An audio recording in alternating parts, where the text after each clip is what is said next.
Oh, mate, it's just boring. It's just so boring. I don't even have a comment on it. It's boring as hell. Tom Aspinall has made one thing clear.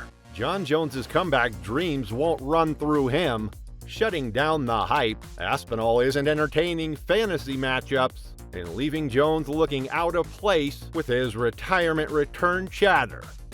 Who would be your dream opponent? I would want to take on whoever's holding the belt at the end of the year. Yeah? Yeah. Any possible names you think? Well, I mean, as of right now, the champion is Tom Aspinall. However, in an interview on the Ariel Helwani show, Aspinall showed his frustration and boredom with Jon Jones's comeback. The former heavyweight champion has shown interest in the White House event, but has faced some backlash. What's next for Jones? Let's get into the details. Jones called us last night and retired. Jon Jones is officially retired. Tom Aspinall is the heavyweight champion of the UFC. Jon Jones shocked the MMA world when he announced his retirement from competing following months of contract negotiations to face Tom Aspinall. Then Jones overturned his retirement decision just weeks later, and the former heavyweight champion has disclosed his plans to return to the octagon. Hey, so they've announced this White House UFC fight. What do you think about that? I think it's exciting. Very exciting. Can we expect to see you on the card? I can't promise anyone anything, but I have a very strong feeling that I'll be. He went on to clarify more about the situation. But who would you take on? Who would be your dream opponent? I would want to take on whoever's holding the belt at the end of the year. Yeah? Yeah. Any possible names you think? Well, I mean, as of right now, the champion is Tom Aspinall. Jones, probably the best fighter in UFC history, plans to fight again at the White House next year. U.S. President Donald Trump's recent announcement of a card at the White House enticed the former two-division champion out of retirement. Donald Trump mentioned that he wanted to have a fight at the White House Garden, and that just seems like such a huge opportunity. I'm a very proud American. I have a lot of close friends that are in the military, and this is my act of I can't call it service, but just to be able to entertain the country and the world at this level at the White House, it just means the world. Unfortunately for Jones, it appears he may not even get a spot on that card. Why? This all started with Jon Jones retiring after backing out of a title defense against Tom Aspinall.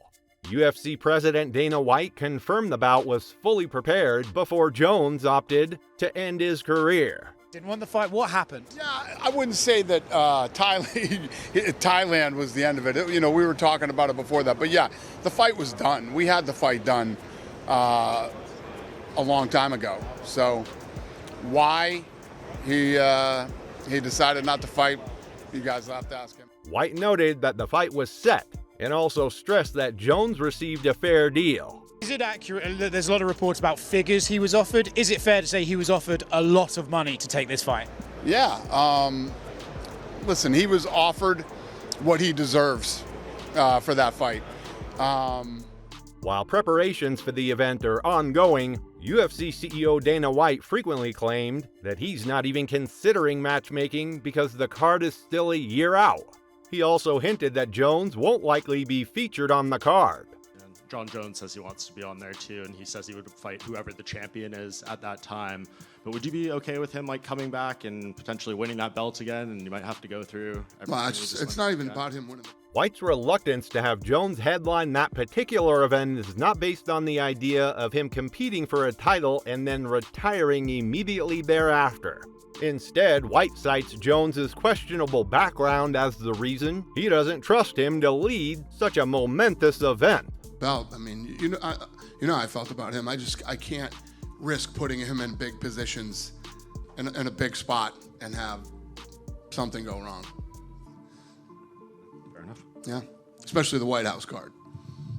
The retirement news angered the fans as some labeled Jones the duck and the coward. The trend has been going on for a couple of months, and after Jones's retirement, for some fans, it's clear that Jones was ducking and didn't want to fight Aspinall. Ago, I think, said, I will retire this man without even having to fight him. He's never going to fight me. And despite all the umming and ahhing and all the fucking pretending that he was going to actually ever get in the cage with Tom Aspinall, Jon Jones has done what we always knew he was going to do. He's tucked tail. The act of retiring before a great match convinced most of the fans that Jones destroyed his legacy. And now that he's back weeks after his retirement, it's brought a sense of confusion. Fans believe that he should have fought Aspinall even if it meant losing the belt. This is unbelievable. The greatest of all time. What a load of shit. I'm sorry. Never going to call that him the GOAT. Ever again. Because... On the other hand, Tom Aspinall isn't entertaining this as well.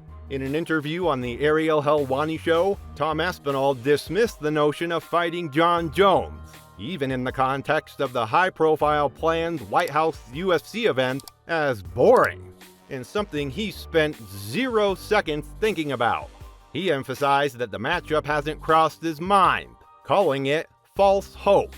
Literally a week after you become champion and everything seems to be moving in this direction, Donald Trump announces that they're going to the White House, and like a day later, Jon Jones says, I'm back. And now all the talk is, I'm out of retirement, I'm getting tested. Did you chuckle at all this? Did you literally days after all this goes down, he says, okay, I'm back after all. Aspinall quickly dismisses and refuses to entertain the comeback of Jones. Literally days after all this goes down, he says, okay, I'm back after all. What do you make of all this? Oh, mate, it's just boring. It's just so boring. I don't even have a comment on it. It's boring as hell. Don't want to talk about it. Like you just probably rolled your eyes and moved on, right?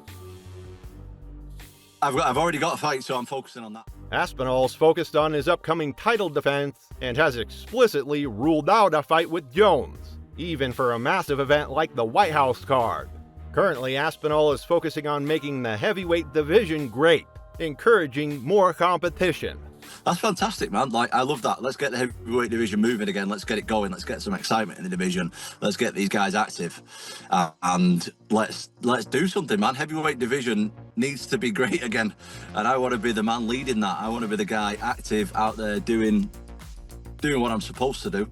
Tom Aspinall joins to discuss his upcoming title defense against Cyril Gane at UFC 321 in Abu Dhabi. This will be his first defense since being elevated to undisputed champion following Jon Jones' retirement. Tom Aspinall is fully focused and doesn't want any sort of distraction, news, or rumors that will make him lose attention. I've already got a fight, so I'm focusing on that. That's the way that I like micromanage things so well mentally, is that like for the next 10 weeks of my life, all I'm thinking about is like Cyril Gane and how to beat him. Like even what you said about his coach, what you said I didn't say, it doesn't matter because I'm fighting Cyril and that's all. For Michael Bisping, it's not that different.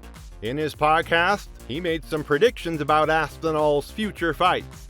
Bisping strongly believes that Tom Aspinall will successfully defend his title against Cyril Gane at UFC 321 in Abu Dhabi. He praised Aspinall's athleticism, speed, and ability to finish fights quickly. You gotta think that that's Cyril Gane, okay? It's gotta be Cyril Gane. Tom Aspinall versus Cyril Gane. Can you imagine Cyril Gane gets beaten by Tom, but he makes him work for it? Let's say it goes to the 3rd, 4th, 5th round, even if it goes to a decision, okay? That's gonna have Jon Jones thinking, hold on a minute, I can beat this guy. Bisping speculates that if Aspinall beats Gane, the UFC could finally book Aspinall versus Jon Jones for the historic White House UFC event, rumored for spring-summer 2026. Bisping added that this would be a dream match on such a big occasion. And if there's one fight, and if there's one location that Jon Jones would come out of retirement for, we might just get to see the greatest heavyweight fight of all time, if Tom only just scrapes by Cyril Gane. I think Jones would come out of retirement, and that would be the main event at the White House. Jon Jones versus Tom Aspinall, England versus USA, all over again. As the UFC eyes its most historic stage yet, all signs point to a heavyweight collision for the ages. If Aspinall handles Gane, the White House could witness the ultimate clash. Rising dominance versus legendary greatness. Let us know your view on Aspinall versus Gane in the comments below.